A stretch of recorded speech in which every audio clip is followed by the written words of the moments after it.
لوگوں کی عزتیں اچھالنے اور ان کے اوپر الزامات لگانے کے سوا نتھنگ گڈ واز ڈن، کچھ بھی بہتر نہیں کیا. اور آج آپ یہ اس بات کے اوپر چڑھ دوڑے ہیں کہ اب آپ عدلیہ اگر انصاف کرے گی اور وہ اپنے فیصلے کرے گی تو آپ کہیں گے کہ جی یہ تو ججز کے کہنے پہ ہو. اب کل جب الیکشن کمیشن آف پاکستان میں جو فیصلہ آیا، آج میں نے سنا ان کو، اب آپ نے اپوائنٹ، کنسلٹیشن تھی، اس کنسلٹیشن میں آپ کے سامنے آپ کے پاس نام تھے، ان ناموں میں آپ نے فیصلہ کرنا تھا کہ آپ نے کن کو اپوائنٹ کرنا ہے. تو کیا بحیثیت سیکٹری پیٹرولیم ان کی سروس آپ کے سامنے تب نہیں تھی؟ آپ وزیر اعظم تھے. آج آپ کی اس پریس ٹاک میں آپ کا بغض جھلک رہا تھا، آپ کی بالکل باعث آپ کے خلاف فیصلہ آ جائے، آپ نے یہ وتیرہ بنایا ہے. بھلے سے وہ سپریم کورٹ فیصلہ دے. وہ جب 5 ممبر بینچ نے فیصلہ دیا جس میں honourable chief justice Umar Ata Bandial تھے، جس میں جسٹس منیب فاروق تھے، جس میں جسٹس اعجاز الاحسن تھے، جس میں جسٹس مندوخیل تھے، اس فیصلے میں آپ نے جب فیصلہ آپ کے خلاف آیا تو آپ کی پاکستان تحریک انصاف کے لوگوں نے ججز کو، ان کی فیملیز کو، ججمنٹ پر بات نہیں تھی، ان کے اوپر بے بنیاد الزامات، ان کے اوپر آپ نے ٹرولنگ کی، سوشل میڈیا ٹرینڈز بنائے، بے تحاشا آپ نے سپریم کورٹ کے اوپر بھی اسی طرح سے جیسے آج الیکشن کمیشن کے اوپر آپ نے کہا. یعنی کرنا آپ یہ چاہتے ہیں کہ اتنی زیادہ اس سوشل میڈیا کے ذریعے اور اس کیمپین کے ذریعے ملائن کیا جائے اور پریشر ڈالا جائے کہ آپ کے جو جرائم ہیں ان کے اوپر پردہ پڑے. آپ کے آئینی جرائم بھی بہت بڑے ہیں. آپ نے جو یہ زیادتیاں کی ہیں جس میں آپ نے جب آپ کی گورنمنٹ گئی اس وقت کی جو صورتحال تھی وہ بھی کسی ڈھکی چھپی نہیں. لیکن میں آج پریسائزلی الیکشن کمیشن کا جو فیصلہ ہے وہ فیصلہ تھا کیا؟ الیکشن کمیشن نے آپ کے خلاف یہ فیصلہ دیا کہ آپ نے ایک مس ڈیکلریشن کی ہے، آپ نے جھوٹ بولا ہے، آپ نے یہ کہا کہ میں نے یہ جو تحفہ تھا، ایک خطیر رقم، اس کی ایک بیش بہا قیمتی تحفہ، اور اس تحفے سے وصول ہونے والی رقم فلاں اکاؤنٹ میں دی، اور اس اکاؤنٹ میں دینے کے بعد وہ ریاست پاکستان کے ایکسچیکر کے پاس. تو آپ کی یہ تینوں باتیں جھوٹ تھیں. نیدر اس اکاؤنٹ کے اندر کوئی ایسی ٹرانسمیشن ہوئی اور نہ ہی آپ نے اس تحفے کی مالی اور نہ ہی آپ نے اس کو ڈکلیئر کیا. یہ کوئی 5-10 ہزار، کوئی لاکھ 2 لاکھ کا تحفہ تو تھا نہیں، یہ تحفہ تو تھا کوئی کروڑوں روپے کی قیمت کا. اور جو آپ نے اس کے اوپر آپ کا یہ آپ کے اوپر ایلیگیشن ہے. سو میں یہ کہنا چاہ رہا ہوں کہ جب آپ کی کوئی چوری پکڑی جاتی ہے، جب آپ کی یہ آپ کا صادق اور امین نہ ہونا ثابت ہوتا ہے، جب آپ کے خلاف ایک مقدمے کے اندر کوئی عدالت یا کوئی ٹریبیونل یا کوئی کمیشن کوئی فیصلہ دیتا ہے، تو آپ فوری طور پر اس پہ بیٹھے پریزائڈنگ پرسن کے خلاف آپ ایک اٹیک قائم کرتے ہیں. آپ نے اسٹیبلشمنٹ کے خلاف بھی اپنی جو ایک صورتحال کو کھڑا کیا، اس وہ بھی سب کے سامنے، کوئی ڈھکی چھپی بات نہیں ہے. یہ آپ کی پچھلی 5 ماہ کی کیمپین. آج آپ کہتے ہیں جی بیک ڈور بات چیت، بیک ڈور بات چیت. دن بھر آپ منتیں کرتے ہیں، آپ کے لوگ منتیں کرتے ہیں. میں بتا سکتا ہوں کہ کون کون کرتے ہیں اور کیسے کیسے کرتے ہیں، اور آپ کے بھی علم میں ہے. ہمارے ساتھ بھی آپ کے لوگ رابطے میں آ جاتے ہیں. لیکن کیا فرق پڑتا ہے؟ یعنی دن بھر جب آپ کی وہ منتیں ترلے جاری رہتے ہیں اور شام تک جب وہ کنکلوڈ نہیں ہوتی کہ آپ کی بات غیر آئینی ہے اور وہ آپ کی ان غیر آئینی خواہشات پہ اور آپ کی ان کوششوں پہ وہ آپ کا ساتھ نہیں دیتے، تو پھر اس کے بعد آپ کا گالی بریگیڈ آ کے بیٹھتا ہے، آپ خود اس کو لیڈ کرتے ہیں اور آپ آ کے ان کے اوپر الزامات لگانے شروع کر دیتے ہیں.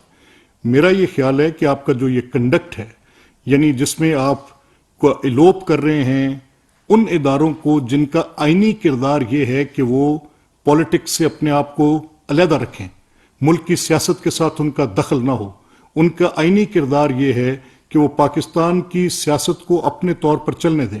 آپ یہ کہتے ہیں، برملا کہتے ہیں، پبلکلی کہتے ہیں، اور آپ کہتے ہیں یہ میرا بیانیہ ہے، آپ کہتے ہیں کہ نیوٹرل رہنا جرم ہے.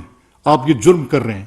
یعنی آپ کی سپورٹ کریں تو وہ سب لوگ ٹھیک ہیں، وہ محب وطن ہیں، اور وہ آپ سپہ سالار بن جائیں جو بالکل آپ کی اس کمان کے اوپر کھڑے ہوں کہ اگر وہ کہ آپ کی اطاعت کے لیے انہوں نے یہ اس عہدے پر وہ بیٹھے.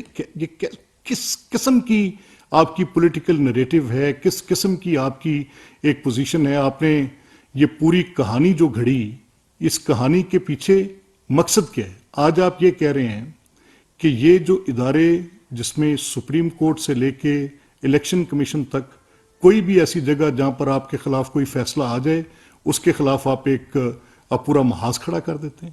سو میں آج پلینلی صرف دو باتیں کرنا چاہ رہا ہوں, میں ڈیٹیلز میں نہیں جا رہا, میں صرف یہ دو باتیں کہنا چاہ رہا ہوں کہ اگر آپ کا ارادہ یہ ہے کہ آپ اپنی پریس ٹاکس کے ساتھ, اپنی سوشل میڈیا بریگیڈ کے ساتھ, وہ لوگ جو بیٹھے ہیں اپنی ذمہ داریاں ادا کر رہے ہیں اور ان کو ان کی ذمہ داریوں سے آپ اس طرح سے ڈرا کر, تو مائنڈ اٹ, ہمیں آپ کی بہادری کا پتہ ہے آپ کتنے بہادر ہیں. ایک شخص جو کہ جس کی پوری تاریخ ہمارے سامنے ہے, سیاسی تاریخ ہمارے سامنے ہے, کس کنٹریبیوشن کی آپ بات کرتے ہیں, کس جدوجہد کی بات کرتے ہیں؟ کیا الزام لگانا جدوجہد ہوتی ہے؟ کیا جھوٹ بولنا جدوجہد ہوتی ہے؟ کیا بیساکھیوں پر چڑھ کے حکومت تک پہنچنا جدوجہد ہوتی ہے؟ کیا لوگوں کی پولیٹیکل پارٹیز کو نیب کے ذریعے ٹرم کرنا اور ان کو اپنی مدد کے لیے ساتھ شامل کرنا جدوجہد ہوتی ہے؟ کیا جہانگیر خان ترین صاحب کے جہاز پر لائے گئے ممبران یہ جدوجہد تھی؟ کیا جدوجہد یہ ہوتی ہے کہ آپ ہارس ٹریڈنگز کریں؟ کیا جدوجہد یہ ہوتی ہے کہ ایک پولیٹیکل پارٹی کراچی کے اندر جس کی سٹرونگ ڈیموگرافک بیس ہولڈ تھی, اس کے اندر آپ کی جس طرح سے امداد ہوئی اور جیسے آپ کی وہاں پر ایوولوشن کی گئی, کسی سے ڈھکی چھپی ہے؟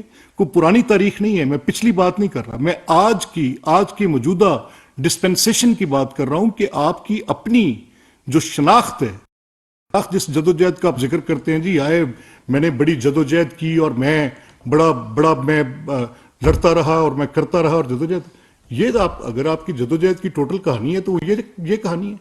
اس میں کہاں پر آپ کی جدوجہد, کیا گھڑیاں چوری کرنا جدوجہد ہے؟ کیا اربوں روپے کی کرپشن گندم میں کرنا جدوجہد ہے؟ کیا چینی کے اربوں روپے کے ڈاکے ڈلوانا اور لوگوں کی ملوں کو ان کو بینیفٹ کرنا اور پالیسیز چینج کرنا, trade policies, export policies change کرنا, ملرز کو اس پوری مافیا کو جس کے خلاف آپ کہہ رہے تھے میں جدوجہد کروں گا ان کو بینیفٹ کرنا, یہ جدوجہد تھی سر؟ اور کس کے اکاؤنٹس کے اندر کتنے پیسے گئے؟ کیا 50 ارب روپے کے ڈاکے مارنا یہ جدوجہد تھی؟ ابھی تو it is a tip of ice برگ. آپ آئیں, عدالت میں جائیں, آپ ہائی کورٹ جانا چاہ رہے ہیں, شوق سے جائیں. When you will go to the high court, we know the law sir. ہم بتا سکیں گے کہ جب آپ ایک مس ڈیکلریشن کرتے ہیں تو 62(1)(f) کا اطلاق آپ کیسے ہوگا؟ آپ آئیں تو صحیح. ابھی تو 63 کی بات ہو رہی ہے, بینگ ممبر آپ کی ڈسکوالیفیکیشن کیسے ہوگی؟ اسی کے اندر آپ کو پتا چلے گا کہ جب آپ اس طرح کی زیادتیاں اور بے ایمانیاں کرتے ہیں تو اس کے کانسیکوینسز کیا ہوں گے. آپ کے ڈرانے سے ڈرے گا کوئی نہیں. آپ یہ جو آج ایک بات کر کے لوگوں کو ان کے پیچھے آپ اپنی سوشل میڈیا کی بریگیڈ لگا کر ان کے گھروں تک آپ ان کو پیچھے سے ٹرول کرتے ہیں, کم آن, ہیو پٹی آن دس نیشن. آپ نے بہت بگاڑ کر دیا. اور میں آپ کو بتاؤں, قوم کا اجتماعی شعور, یہ چند لمحوں کی جو آپ کی یہ زندگی اور ساکھ ہے, جس میں سیاسی زندگی اور ساکھ ہے, یہ دیر پا نہیں ہے. کبھی جھوٹ پر کھڑی عمارت بھی قائم رہ سکتی ہے, زمین بوس ہوتی ہے, اور یہ ضرور ہوگی, یہ میرا دعویٰ ہے. یہ میں دیکھ بھی سکتا ہوں کہ آپ نے جس طرح کی سیاست اور جس طرح کی نفرت اس ملک کے اندر بوئی ہے, اس کے نتائج. Thank you very much.